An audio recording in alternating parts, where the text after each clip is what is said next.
Bonjour à tous. Alors j'ai le droit d'aller jusqu'à la marche, sinon il faut que je remette mon masque si je monte la marche. Donc j'ai le droit de rester comme ça. Je vais vous parler effectivement du réseau social LinkedIn. Alors déjà avant, ça fait quand même plaisir de pouvoir se revoir en chair et en os. Alors c'est presque une première parce que ça fait quand même 2 ans que je suis habillé qu'en haut en visio. Donc il faut penser à mettre un pantalon et puis surtout en visio, on a tout un éventail de notes pour savoir ce qu'il faut dire. En présence, en fait, on n'a rien, on est tout nu, donc il faut reprendre des habitudes. J'ai quand même essayé de vous amener à comprendre LinkedIn, pourquoi LinkedIn, et pourquoi LinkedIn, c'est-à-dire pourquoi faire, pourquoi y être, et pourquoi s'en servir, dans quel but, en fonction de votre activité. Alors pourquoi LinkedIn? Déjà, je vais prendre que 2 chiffres. Il y a 774 millions de membres au niveau mondial, 22 millions en France. C'est les 2 chiffres que je prends juste pour vous dresser un tableau. Si je prends Facebook, je ne vous dis pas d'aller sur Facebook, hein, mais c'est des milliards. Donc là, on est dans un univers qui est plutôt professionnel. Ensuite, il y a des chiffres qui sont sortis. Je fais très attention à ceux que je récupère sur LinkedIn. Sur un chiffre, ça devrait être contextualisé. Quelle est la représentativité? Qui est le donneur d'ordre du chiffre? Et à quoi il sert en fait? Et donc je suis très sceptique sur beaucoup de chiffres. J'ai pris cela parce que c'est LinkedIn qui a été à l'initiative de ces chiffres et c'est des chiffres qui les concernent. Sachant que le dernier, j'ai quand même un petit doute. En fait, pourquoi? C'est une enquête qu'ils ont faite sur la relation acheteur-vendeur. Mais en fait, on peut aller beaucoup plus loin. C'est la relation d'un professionnel vis-à-vis d'un professionnel. Tous les acheteurs, donc tous les professionnels qui sont contactés par quelqu'un sur LinkedIn vont aller voir le profil. Systématiquement. Qui les appelle? Surtout quand on ne se connaisse pas. 50% des acheteurs refusent la connexion, donc refusent la relation professionnelle, si le profil n'est pas complet. En gros, s'ils n'ont pas confiance. N'oubliez pas qu'on est en asynchrone. Pendant qu'on se parle, là, il y a des gens qui vont peut-être sur votre profil. Et ils vont décider ou pas de vous contacter ou pas. Le chiffre qui est un peu énorme, 92%, je le trouve un peu énorme, mais c'est ce qui a été révélé par l'enquête.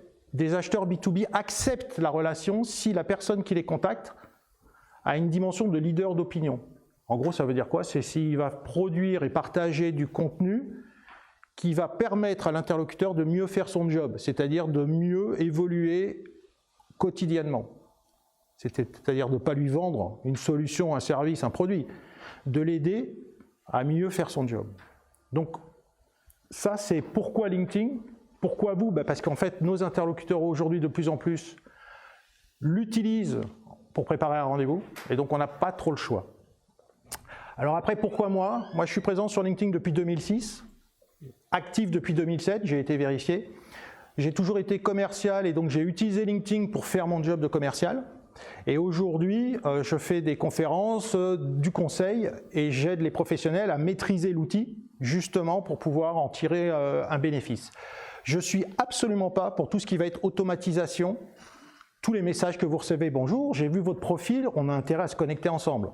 Ça, l'automatisation, je ne suis pas pour. LinkedIn, il n'y a pas de recette magique, ce n'est pas des paillettes, c'est un outil de travail, au même titre que vous avez Outlook, pour gérer vos emails. J'ai écrit un livre qui s'appelle effectivement Maîtriser LinkedIn, qu'on est à sa 3e édition et je travaille sur la 4e. Je voulais la sortir l'année dernière, mais on a eu un petit contretemps. Ma vision, elle est vraiment ancrée dans la réalité de notre job, mais de notre job à tous, qu'on soit acheteur, qu'on soit étudiant, qu'on soit commercial, marketeur, logisticien, ingénieur, peu importe. On a un outil pour avoir une page professionnelle en ligne et l'outil, et vous voyez que je ne dis pas réseau social, je dis outil, c'est pour se connecter avec d'autres professionnels. C'est un outil pour nouer, développer, entretenir des relations humaines professionnelles. Votre profil LinkedIn, à partir du moment où vous l'avez créé, vous avez créé une carte d'identité professionnelle digitale. Accessible 24 heures sur 24, 7 jours sur 7. Elle est open bar, c'est-à-dire que tout ce que vous mettez sur LinkedIn est accessible d'un membre de LinkedIn. Il n'y a rien de confidentiel à part les messages privés. Si je tape votre nom, votre prénom, je tombe a priori sur votre profil LinkedIn qui soit bien rempli, mal rempli. Qui a tapé mon nom, prénom dans Google ou dans LinkedIn pour aller voir mon profil? avant de venir? 1, 2, 3, 4. Tous les autres, vous ne l'avez pas fait. Vous allez passer 1 heure avec moi, vous n'avez pas été vérifié qui j'étais. Pour rigoler, quand je suis en rendez-vous clientèle, je leur dis c'est une faute professionnelle. Hein. Quand vous avez un rendez-vous, vous préparez systématiquement, en tout cas votre interlocuteur prépare son rendez-vous en allant voir votre profil LinkedIn, histoire de vous découvrir. Alors c'est l'avantage et l'inconvénient de la situation dans laquelle on est aujourd'hui. C'est-à-dire que la découverte de quelqu'un, à la première rencontre physique, en tant que professionnel, hein, je me place toujours dans cette dimension professionnelle, elle n'existe presque plus. Pourquoi? Parce que les gens vont aller chercher de l'information pour préparer leur rendez-vous. En entretien, en recrutement, en rendez-vous business, c'est systématique. Et vous avez une carte d'identité professionnelle digitale à travers ce profil LinkedIn, et j'ai presque envie de dire que sur n'importe quel réseau, vous avez la même si des professionnels peuvent aller vous voir sur Instagram, sur Snapchat, sur TikTok, sur Facebook ou autres réseaux. Alors comment on l'a construit cette carte d'identité professionnelle digitale? Pour moi, il y a 4 piliers. Alors 3 plus simples, pour être tout à fait précis. La première, c'est que je considère qu'il ne doit pas y avoir de différence entre qui vous êtes dans la vraie vie et qui vous allez être en ligne. Et donc vous devez être cohérent, vous devez avoir une cohérence totale. Si je vous découvre sur LinkedIn à travers votre profil, vos prises de parole, ce que vous publiez, ce que vous échangez, je dois retrouver la même chose quand on va se rencontrer dans la vraie vie, autour d'un café ou lors d'un rendez-vous business. Il ne doit pas y avoir de différence, LinkedIn ne doit pas vous changer, mais vous ne devez pas non plus vous-même décider de faire autre chose sur LinkedIn, sachant qu'encore une fois, je précise, parce qu'il y a plusieurs visions qu'on peut avoir de ce réseau. Pour moi, c'est un outil pour nouer des relations professionnelles. Donc je ne peux pas être vert en ligne et quand j'arrive en rendez-vous, je suis tout rouge. Il va y avoir une dissonance cognitive, ça ne va pas le faire. Donc la cohérence, elle est fondamentale entre qui vous êtes dans la vraie vie, qui vous êtes en ligne. Ça veut dire quoi? Ça veut dire qu'on va travailler votre réputation de professionnel. Réputation, pas irréputation. Mais la réputation professionnelle, elle existait avant les réseaux sociaux. Hein. Elle existe depuis que les hommes ont des relations professionnelles. Et donc, vous allez créer de la confiance. Vous allez commencer à créer de la confiance avec votre profil LinkedIn, voire vous allez la renforcer après. Pour ceux qui n'ont pas été voir mon profil, vous êtes peut-être en train d'aller le voir sur votre téléphone, vous allez peut-être aller le voir après. Est-ce que je vais être cohérent entre ce que je vous dis là, oralement, et ce que vous allez voir et ce que je dis à travers mon profil? Est-ce qu'on va créer de la confiance qui va permettre de faire du business ensemble ou pas? S'il n'y a pas de confiance, il n'y a pas de business. Ça, c'est systématique. Donc la confiance, elle est fondamentale. Mon 4e pilier, l'exemplarité. Si vous êtes dirigeant d'entreprise, manager, si vous voulez que vos collaborateurs utilisent LinkedIn, vous devez vous-même être exemplaire dans l'utilisation que vous en avez. C'est-à-dire que vous ne pouvez pas... Alors déjà, LinkedIn appartient à l'individu et n'appartient pas à l'entreprise. Donc on ne peut pas venir et dire « Tiens, tu vas utiliser ton profil LinkedIn pour développer le business si tu es commercial, pour développer l'activité si tu es marketeur ou quoi que ce soit. » C'est personnel un profil LinkedIn. Néanmoins, si vous voulez les embarquer, parce que c'est un outil aussi qui sert à titre individuel, mais qui sert à titre professionnel, qui sert pour changer de job, pour trouver un job, qui sert pour élargir j'ai envie de dire son champ d'intervention, mais également pour faire son job tous les jours. Il y a une dimension d'exemplarité qui est fondamentale. Et souvent, c'est là que ça pêche. Quand je dois former des commerciaux, je vais aller demander au directeur des ventes. Et vous faites quoi sur LinkedIn? Non, mais moi, ça ne me sert à rien. Ah, ok. Alors déjà, pour manager, ça va être compliqué. Pour faire les reporting, enfin les rendez-vous quotidiens pour analyser les forces de vente, qu'est-ce que vous avez fait, comment vous avez fait, combien de rendez-vous, ben, il y a un outil de plus, quoi. Ça fait partie des outils dans la panoplie. On va voir 3 choses. Un triptyque qui est au cœur de l'outil que vous devez toujours avoir en tête parce que derrière, il y a un peu de technique à travers le réseau social, il y a un algorithme. Vous avez certainement entendu parler d'algorithme et d'intelligence artificielle derrière tous les réseaux sociaux. En fait, il y a un mode de fonctionnement qui fait qu'il y a une analyse constante des 3 dimensions, des trois points du triptyque, le profil, le contenu, le réseau.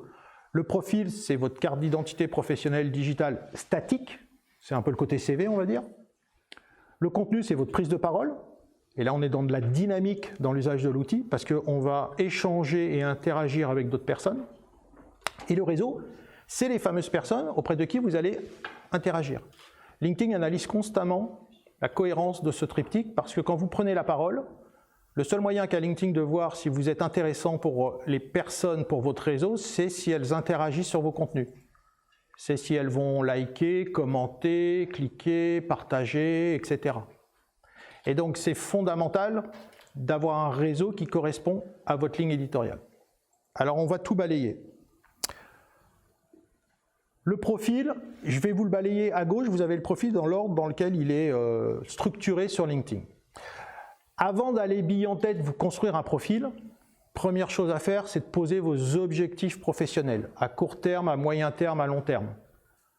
On a tous des objectifs professionnels qui peuvent être de trouver un stage, trouver une alternance, trouver son premier job, de changer de job. Là, je suis dans la partie recrutement. Mais la partie recrutement, c'est une toute petite partie de notre vie. On n'est pas constamment en train de chercher un job ou de vouloir recruter. Et donc, le reste du temps, eh ben, on a besoin de faire notre job, on a besoin d'aller chercher des partenaires, d'aller chercher des fournisseurs, d'aller chercher des influenceurs, de monter des dossiers, des projets, des conférences, d'aller chercher des speakers, de faire un livre blanc avec des interviews de professionnels, de faire peut-être un podcast, une vidéo. On a plein d'occasions tous les jours d'utiliser LinkedIn pour nous aider dans notre job quotidien. Donc une fois qu'on a posé ces objectifs professionnels, on connaît les sujets qu'on a à traiter. Ces sujets, qui sont évidemment en phase et qui vous permettent d'atteindre vos objectifs professionnels, vont définir une ligne éditoriale et la façon dont vous allez construire votre profil. Je prends souvent cette anecdote, enfin cette image plutôt. Vous avez des clous, des planches en bois, l'outil dont vous avez besoin c'est un marteau. Que ce soit pour faire un nichoir pour les oiseaux, une cabane au fond du jardin ou un palais, vous avez besoin d'un outil parce que vos objectifs professionnels c'est de clouer des clous. Si vous avez des vis, vous avez besoin d'un tournevis. LinkedIn, c'est l'outil, soit c'est un marteau, soit c'est des vis. Et c'est en ça qu'il faut voir LinkedIn non pas comme un réseau social, mais comme un outil de travail. Une fois que ça c'est fait, eh bien vous avez une photo évidemment de profil qui doit vous permettre en fait d'être reconnu quand vous allez rencontrer la personne, enfin quand on va vous rencontrer dans la vraie vie. Une photo plutôt professionnelle comme on dit, mais alors là il y a plein d'outils pour aller savoir quel impact a notre photo, est-ce que ça donne envie de se connecter ou pas. La bannière au-dessus, très importante, la bannière c'est votre espace de communication, vous pouvez communiquer dessus, envoyer des messages avec, je vous ai dit tout à l'heure, c'est un outil asynchrone. C'est-à-dire que le message qu'on voit là, est-ce que je le comprends est-ce que vous le comprenez sans que je sois là pour vous préciser le message que je vais vous faire passer?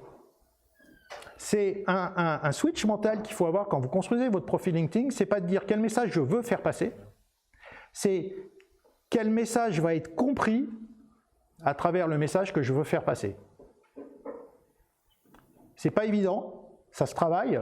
Je vous prends un exemple, vous voyez un très beau paysage que vous allez mettre parce que c'est la nature, c'est la vitalité et ça correspond à vos valeurs. Ok, comment ça peut être interprété si vous êtes, je ne sais pas moi, directeur marketing dans une industrie logistique? Est-ce que le visuel renforce la compréhension de qui vous êtes comme professionnel pour créer de la confiance, de la cohérence? Donc c'est pas évident. Ensuite vous avez l'accroche. Alors le nom prénom, je suis désolé, on ne peut rien faire. À part un procès à vos parents, vous ne pouvez rien faire. La photo de profil, encore c'est vous qui décidez de la tête que vous faites. L'accroche, vous pouvez la changer. Par défaut, LinkedIn va prendre le poste dans lequel vous êtes actuellement. Ça n'intéresse personne. J'ai un scoop qui est un peu dur à entendre, mais personne n'est intéressé par ce que vous avez à dire. Tout le monde est intéressé par soi-même. Ne me parlez pas de vous, parlez-moi de moi. Donc votre accroche là, il faut la transformer, non pas sur qui je suis, mais quel bénéfice vous auriez à vous connecter avec moi pour qu'on se rencontre et qu'on discute. Et après, vous direz ce que vous faites. Mais là, l'accroche, n'oubliez pas, c'est asynchrone. Des gens vont venir sur votre profil et décider ou pas de cliquer sur le bouton « Se connecter », de vouloir vous appeler. L'objectif de LinkedIn, c'est juste un hub de passage. C'est un outil de travail, mais un hub de passage. L'idée, c'est de sortir de LinkedIn et de rencontrer les gens dans la vraie vie. Et donc l'accroche doit être plutôt tournée sous la forme de la promesse que vous pouvez apporter à quelqu'un qui déciderait de vous contacter. Alors évitez les « j'aide les » et « j'accompagne les ». Je ne sais pas si vous avez ça sur votre profil, mais alors J'en ai parlé il y a 3-4 ans. Aujourd'hui, vous tapez dans le moteur de recherche, entre guillemets, j'aide-les, et vous fermez les guillemets, vous avez 150 profils qui sortent. Tout le monde aide tout le monde. Ça, c'est la partie qui est en haut. Et la bannière est importante, elle est de plus en plus visible. Si on va voir tous les collaborateurs d'une entreprise, la bannière est visible désormais. Ensuite, vous avez la partie info qui s'appelle résumé. En fait, c'est un espace intéressant que LinkedIn vous propose pour vous présenter. Et là, vous pouvez vous présenter sur vos valeurs. Moi, la façon dont je le vois, c'est de se présenter sur nos valeurs. Pourquoi on se lève le matin, qu'est-ce qui nous anime, qu'est-ce qu'on peut apporter au monde, entre guillemets, pour utiliser une grande phrase, au monde qui nous entoure, hein, parce qu'on ne va pas tous changer le monde non plus. C'est intéressant de la dissocier de votre job quotidien dans lequel que vous pourrez traiter dans les expériences. L'intérêt là, c'est aussi de pouvoir mettre des mots-clés qui vous caractérisent. Et encore une fois, je vais faire mon petit switch mental. Pas les mots-clés que vous décidez sur lesquels vous allez être caractérisé, les mots-clés que chercheraient vos interlocuteurs pour trouver votre expertise. C'est pas pareil. Une anecdote. Je suis intervenu dans une banque privée. Mes interlocuteurs, c'était des banquiers et des banquières privées. C'est leur job. Si elles me parlent de banquiers privés ou de banquières privées, en fait, elles ne seront jamais trouvées par leurs clients qui sont des gens fortunés. Pourquoi? Parce que les gens fortunés n'ont pas besoin, ils ne cherchent pas en fait un banquier privé. Ils cherchent un gestionnaire de patrimoine.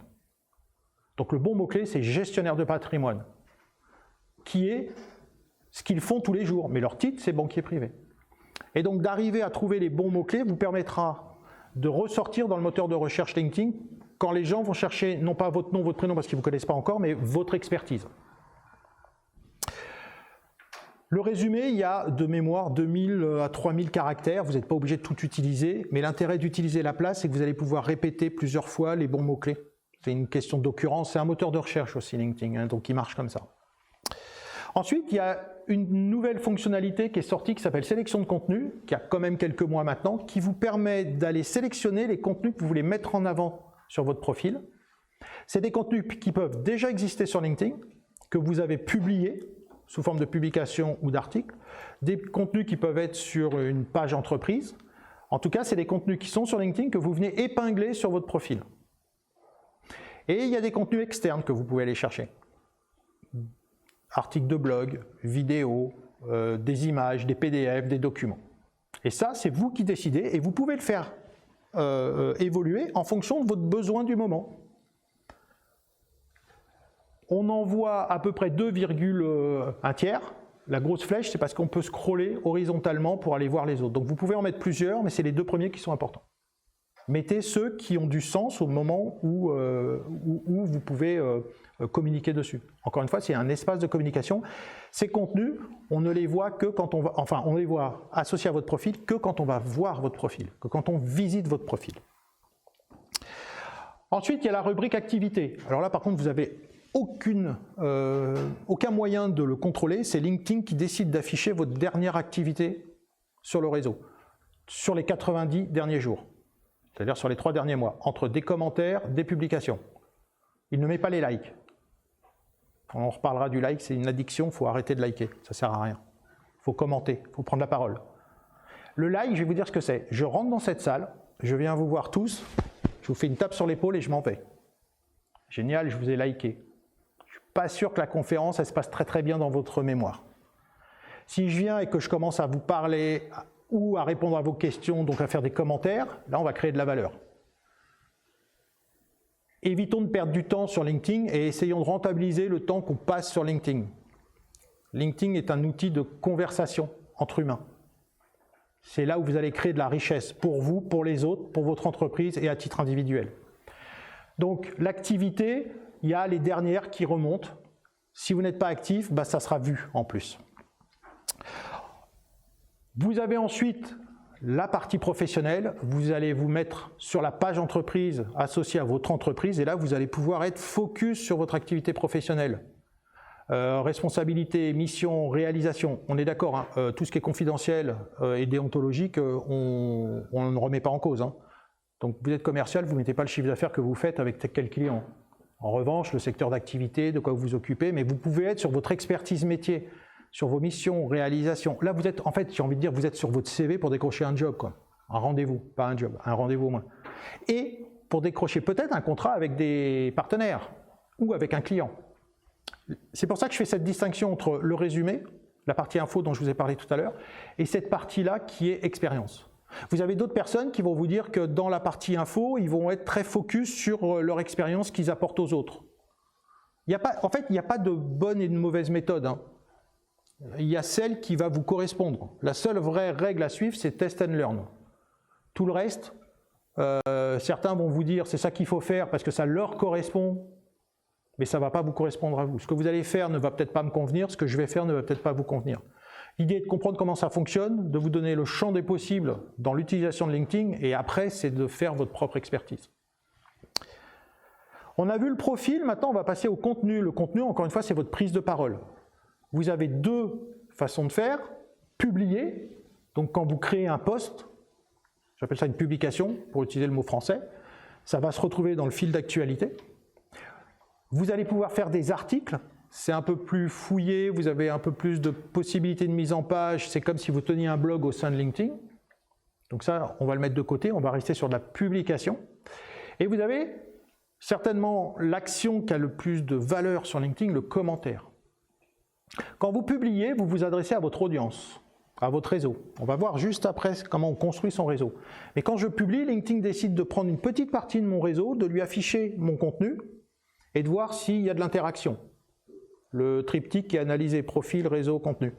S'il y a de l'interaction, c'est que je suis intéressant, puisque mon réseau réagit à mes contenus, donc il va m'augmenter un petit peu ma visibilité. S'il n'y a pas d'interaction, je ne suis pas pertinent, LinkedIn ne me montre pas aux autres. Mais je ne m'adresse qu'à mon audience quand je fais une publication. Quand je vais faire un commentaire, en fait, je vais sur le réseau de la personne que je commente, puisque lui a publié pour son réseau. Et donc en faisant un commentaire, je suis visible de l'auteur, je peux engager une conversation, que je le connaisse ou pas, et je me rends visible de lui, mais en même temps, je me rends visible de tout son réseau, puisque lui, il a publié pour son réseau, et donc c'est son réseau qui va venir voir son contenu. Et s'il y a de l'interaction, il va avoir beaucoup de visibilité. Donc le commentaire, c'est vraiment ce qu'il y a de plus puissant pour vous rendre visible. Ça, c'est le contenu. Maintenant, qu'est-ce que je raconte? Je vous ai parlé tout à l'heure, objectif professionnel, sujet à traiter. Ok, mais je parle de quoi?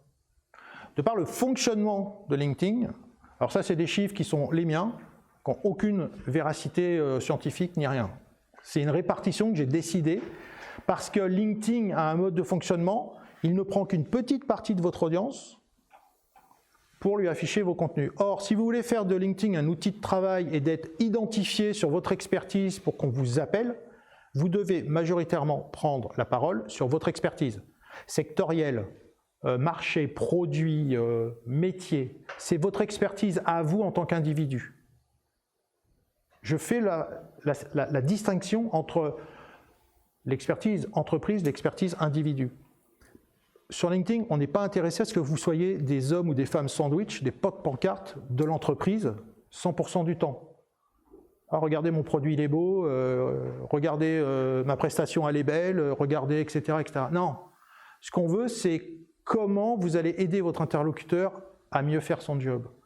Il va vous identifier comme une ressource et il va vous appeler. L'objectif, c'est qu'il vous appelle quand il a le besoin, parce qu'il sait que vous répondez à son besoin. Et donc, si vous prenez majoritairement la parole sur votre expertise à vous, vous aurez plus de chances d'être identifié dessus. Ensuite, il y a l'expertise de l'entreprise. Bien évidemment, votre expertise, vous la développez au sein d'une entreprise, que ce soit la vôtre ou celle dans laquelle vous êtes un collaborateur. Dans le premier cas, dans les 60%, c'est vous devant et l'entreprise derrière. Dans le deuxième cas, c'est ce que l'entreprise fait et que vous faites chez elle. Ça peut être des études de cas, ça peut être des organisations d'événements, ça peut être des organisations de livres blancs. Vous allez mettre en avant votre expertise, mais là, en mettant en avant l'entreprise, parce que votre expertise, vous la déployez dans l'entreprise. Donc 80% du temps, c'est votre expertise et l'expertise de l'entreprise. Après, on n'est pas des machines, donc je prends 15%, c'est votre personnalité. Alors ça veut dire quoi? Ça veut dire que vous pouvez traiter des sujets qui ne sont absolument pas dans votre cœur de métier, ou c'est des sujets connexes. Je vous donne un exemple. Moi, j'ai un problème avec la pollution digitale. Alors oui, je sais, je suis avec un ordinateur, un téléphone, on est en train de parler de digital, de vous faire utiliser le LinkedIn. Néanmoins, le digital, c'est polluant. La 5G, c'est pour aller voir des vidéos encore plus rapidement. Je ne suis pas sûr qu'on en ait besoin. Pour les hôpitaux, pour les professionnels, oui. La 5G, pour le commun des mortels, pour regarder une vidéo plus rapidement dans l'ascenseur, je ne suis pas sûr. Qui dit 5G dit rééquiper tous les téléphones. Je pense que vous êtes au courant de la tension qu'on a aujourd'hui sur les minéraux rares qui permettent de faire les téléphones et tout. Donc ça me pose un vrai souci. Mais je ne peux pas en parler plus que ça, parce que sinon je vais être identifié sur LinkedIn comme étant quelqu'un qui peut baisser l'empreinte carbone dans les entreprises. Alors j'ai un avis dessus, mais je ne sais pas faire. Ce n'est pas mon métier. Donc je pourrais m'amuser, je pourrais faire ce que je veux sur LinkedIn. Chacun fait ce qu'il veut sur LinkedIn. Mais je repositionne toujours. Outil de travail. Si je sais clouer des clous, je ne veux pas qu'on m'identifie comme quoi je sais faire des trous avec une perceuse, parce que je ne sais pas les faire. Moi, mon métier, c'est de clouer des clous. Donc la personnalité, vous pouvez faire des sujets, mais c'est juste une question de répartition. Après, j'ai les 5%, le petit plus sans excès. On arrête les photos de chats et puis les dauphins qui sautent quand on clique 2 fois sur la photo. Mais vous pouvez faire ce que vous voulez si vous voulez. Dans les 5%, souvent, vous voyez des gens qui relaient des annonces. Que ce soit des annonces parce que quelqu'un cherche un job, que ce soit des annonces parce qu'une entreprise cherche à pourvoir un poste. Et vous avez des gens qui ne font que ça. C'est bien, vous pouvez, mais la répartition est tellement mauvaise qu'ils sont identifiés dans le recrutement, alors que ce n'est pas leur job. Alors après, peut-être qu'ils n'ont pas besoin de LinkedIn pour faire leur job, mais alors à ce moment-là, pourquoi ils y passent autant de temps?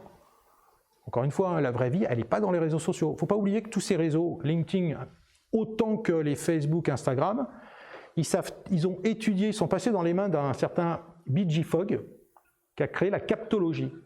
C'est quoi l'objectif? C'est de vous hacker votre cerveau pour que vous passiez du temps sur une interface, parce que plus vous passez de temps sur l'interface, plus il gagne d'argent, et plus vous perdez votre vie. C'est pour ça que la vraie vie, elle n'est pas sur les réseaux.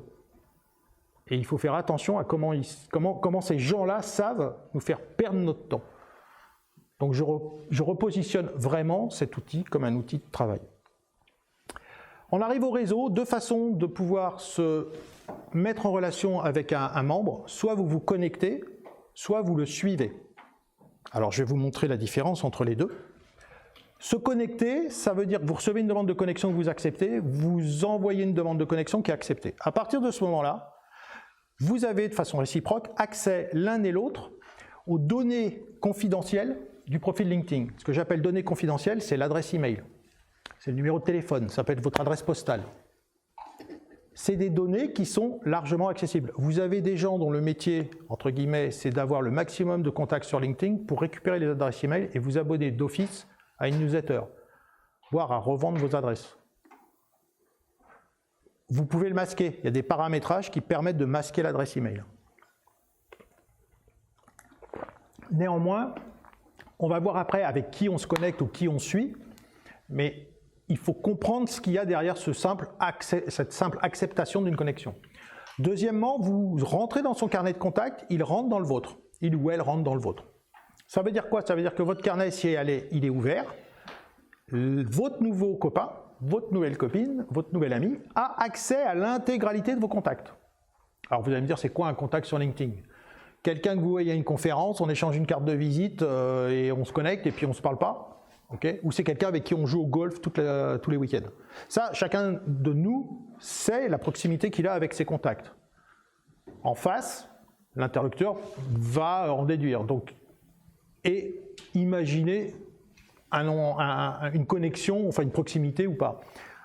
L'idée, c'est que par exemple, vous êtes commercial, vous connaissez tout un secteur d'activité, vous êtes connecté avec tous les acheteurs, je ne sais pas moi, les colorants alimentaires dans la charcuterie. Je dis n'importe quoi. Vous êtes connecté avec tout votre écosystème. Ok. Il y a un nouvel acheteur qui arrive en face. Et il se rend compte que vous êtes connecté avec tous ses concurrents. Génial! Vous connaissez super bien votre métier, votre secteur d'activité, vous allez bien pouvoir l'aider dans son job quotidien. Il peut vous la jouer à l'envers. Hein? Vous êtes connecté avec tout son écosystème concurrentiel? Hors de question qu'il travaille avec vous. Déontologie, ça va merder quelque part, il vous refuse. Ça, vous n'aurez jamais la main dessus. Mais votre carnet peut donner une interprétation. Encore une fois, on est asynchrone, chacun pense ce qu'il veut quand il voit un profil. Hein. C'est une plaquette de communication. Hein. À partir de ce moment-là, vous pouvez fermer votre carnet. Seuls les contacts en commun peuvent être visibles. Troisième élément qui est intéressant quand on se connecte, c'est qu'on peut parler en message privé avec son interlocuteur. Soit en one-to-one, c'est-à-dire en 1 à 1, soit faire un groupe de discussion privée. Ça, c'est possible quand vous êtes en mode connecté. Ça peut être intéressant. Ensuite, dernier point, le fait de se connecter, vous êtes automatiquement abonné à l'activité de votre interlocuteur, c'est-à-dire à ses commentaires, ses publications, ses likes. Donc potentiellement, ça veut dire que LinkedIn peut vous l'afficher dans votre fil d'actualité. Et réciproquement, je ne sais pas ce que j'ai dit, vous êtes connecté, donc réciproquement, lui est connecté au vôtre. Ça, c'est tout ce qui se passe à partir du moment où vous acceptez une connexion, ou que vous faites une connexion qui est acceptée. Le côté suivre, bah, c'est pas compliqué. Hein. Si vous allez sur mon profil, que vous décidez de me suivre, vous vous abonnez à mon actualité, c'est-à-dire mes commentaires, mes publications, mes likes. Point barre. Il ne se passe rien d'autre. On ne peut pas se parler en message privé, on n'est pas dans les carnets d'adresse l'un de l'autre, on n'a pas accès à nos coordonnées privées. Alors maintenant, qu'est-ce qu'on fait? Avec qui on se connecte? C'est quoi le réseau? Bah, le réseau, dessus, on peut rencontrer ses clients, ses prospects, ses partenaires, ses fournisseurs, des investisseurs, des banquiers, des influenceurs, des institutions privées, publiques, des concurrents aussi, des politiciens, des journalistes. Il y a tout un écosystème business présent sur LinkedIn. Alors oui, il y a des métiers qui sont moins présents que d'autres. À mon avis, à terme, on va avoir de plus en plus de possibilités, ne serait-ce que pour le recrutement, parce que la majorité des recruteurs aujourd'hui utilisent LinkedIn. Mais vous allez aussi vous connecter avec tout cet écosystème. Alors vous allez construire un réseau qui est cohérent avec vos objectifs business. Je reboucle. Hein. Les objectifs business vous permettent de définir les sujets que vous avez à traiter pour atteindre vos objectifs et donc à définir une ligne éditoriale. Et pour que le triptyque fonctionne, quand vous prenez la parole, vous devez intéresser les gens. Pour intéresser les gens, il faut se connecter avec les personnes qui sont susceptibles d'être intéressées par vos contenus. Ça ne veut pas dire juste vos clients, hein. Ça veut dire un écosystème de personnes qui sont cohérentes avec votre activité professionnelle. Et c'est à vous de décider si vous voulez vous connecter ou les suivre. Suivre, ça vous permet de savoir comment ils prennent la parole, est-ce que c'est intéressant ou pas, et du coup, vous pouvez décider d'aller plus loin et de vous connecter. Et puis ça vous permet de savoir déjà comment ils parlent, donc la prise de connexion, elle va être contextualisée, et donc elle va vous permettre d'avoir un bon prétexte pour prendre contact. Maintenant, se connecter, vous pouvez très bien aller voir le profil, regarder ce qu'il publie, et puis dire je découvre votre profil parce que vous avez dit ça, c'est intéressant, et prenons contact. Vous pouvez aller faire des commentaires avant de vous connecter. Si vous faites des commentaires, vous vous rendez visible de la personne, si en plus elle vous répond, elle vous identifie, c'est beaucoup plus facile de se connecter. La course au contact n'a aucun sens. Il y a juste un chiffre qu'il faut avoir en tête, c'est 500. Vous savez que LinkedIn comptabilise vos contacts un par un jusqu'à 500. Après, à 501 ou 502 ou 10 000, c'est plus de 500. Alors pourquoi il faut atteindre ce palier de 500? Il y a deux raisons. Le premier, il est purement humain avec un biais cognitif. Le deuxième, il est un peu technique. Le biais cognitif, c'est quelqu'un qui vient sur un profil LinkedIn, qui voit qu'il a moins de 500 contacts, il se dit oh, il n'est pas très intéressant. Il n'a que 444 contacts, pas top. C'est complètement con, mais c'est un réflexe, c'est un biais cognitif. C'est en dessous de 500 et c'est un par un, et donc ça crée, et c'est presque inconscient. Hein. Est-ce que vous connaissez Daniel Kahneman? Je vous recommande son livre Système 1, Système 2. Il a conceptualisé le fonctionnement du cerveau. Vous avez le système 1 du cerveau, c'est le système qui est très rapide. C'est inconscient, c'est des réflexes. Le cerveau a horreur de l'inconnu. Donc à partir du moment où il voit quelque chose, il interprète quelque chose, il veut que ça ait du sens. Donc très facilement, il va aller se référer à ce que votre expérience, votre éducation, ce qu'il a déjà vu. Et donc c'est presque inconscient, voire totalement inconscient, c'est rapide, et c'est de là que viennent tous nos biais cognitifs. Et puis le système 2, c'est le système plus réfléchi, où on prend le temps de trouver une réponse à quelque chose qu'on ne connaît pas. C'est très consommateur d'énergie et le cerveau est très feignant, donc il va souvent se reposer sur le système 1. Et donc, tout votre profil génère des réactions qui sont souvent liées au biais cognitif. Ce que je vous expliquais tout à l'heure, la photo, l'image, le texte, le mot. À un moment donné, sur mon profil, je vous ai parlé de l'accroche. Moi, j'ai eu pendant des années évangéliser, former, accompagner vos commerciaux au social selling. Dans mon petit monde de la start-up, du marketing digital, il y avait 4-5 ans, c'était génial. On faisait tous de l'évangélisation. Puis un jour, je suis dans le bureau d'une DRH du groupe immobilier Foncia. J'avais été recommandé pour la rencontrer, donc elle m'a accepté. Ça s'est très bien passé en physique, enfin dans le rendez-vous, hein, en présence. J'ai fait la prestation. En revanche, à un moment donné, elle m'a dit, vous savez, moi j'étais voir votre profil LinkedIn. Hein. Moi, évangéliser, c'est no way. Je l'ai pris frontalement, mais en revanche, c'était un bonheur qu'elle m'ait fait ce retour. Je suis rentré chez moi, j'ai viré ce mot. Parce que combien de personnes DRH sont venues sur mon profil, ont vu évangéliser et m'ont dit non, lui, il ne va pas faire de conseil LinkedIn et il ne va pas former nos équipes, c'est pas possible. Ça, vous n'aurez jamais l'info en ligne de la personne qui vient sur votre profil et qui s'en va parce qu'il y a une image, il y a un mot, il y a un texte, il y a un truc qui ne lui convient pas. Encore une fois, c'est pour ça qu'il faut avoir ce switch mental de se dire, c'est pas qu'est-ce que je dis, c'est comment on va interpréter ce que je dis. C'est compliqué, hein, je n'ai pas dit que c'était facile, mais c'est indispensable. Du coup, c'est à vous de décider avec qui vous vous connectez, comment vous voulez construire votre réseau. Encore une fois, pensez que vous devez être sur des personnes qui vont pouvoir être intéressées par ce que vous avez à dire. Vous pouvez avoir la meilleure ligne éditoriale. Si vous vous adressez à des gens qui ne sont pas intéressés par cette ligne éditoriale, vous n'aurez pas d'interactivité. Pour LinkedIn, c'est très bête LinkedIn, hein, le mode de fonctionnement. Il n'y a pas de clic, ça veut dire que vous n'êtes pas pertinent, point barre. Et il arrête de vous montrer.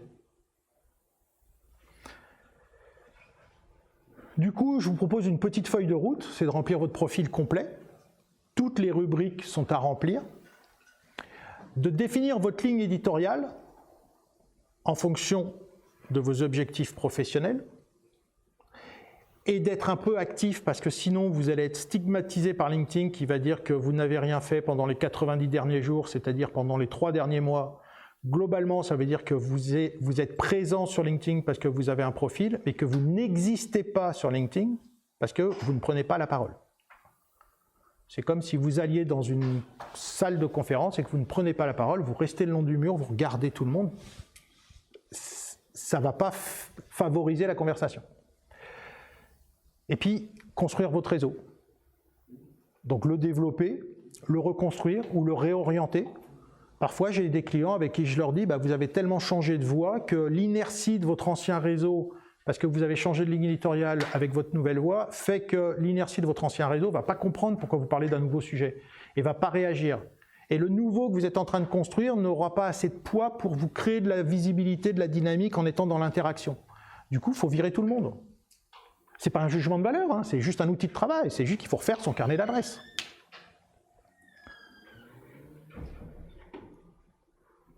Spécialement pour la rentrée digitale, alors vous avez un gros QR code que vous pouvez scanner avec votre téléphone, où vous avez un lien raccourci là. J'ai deux offres à vous faire, non obligatoires, on est d'accord. Hein. Pour les équipes, c'est des ateliers à distance où on travaille un atelier le profil, un atelier la prise de parole, un atelier influence et prospection. Prospection si vous êtes commercial, influence et si vous n'avez pas une fonction commerciale. Globalement, on fait la même chose. LinkedIn, c'est pas je veux dire, les fonctionnalités ne sont pas immenses. C'est juste que la finalité est différente. Dans un cas, vous avez besoin d'un client, dans l'autre cas, vous avez besoin d'une relation professionnelle, et donc on travaille un petit peu différemment. Et je fais aussi de l'individuel, où là on travaille l'objectif professionnel, le profil, la ligne éditoriale. Si ce que j'ai mis en place fonctionne bien, vous avez un formulaire derrière, vous me laissez vos coordonnées, vous recevez un email avec l'offre derrière, avec le détail de chaque atelier et l'offre spécifique à la rentrée digitale.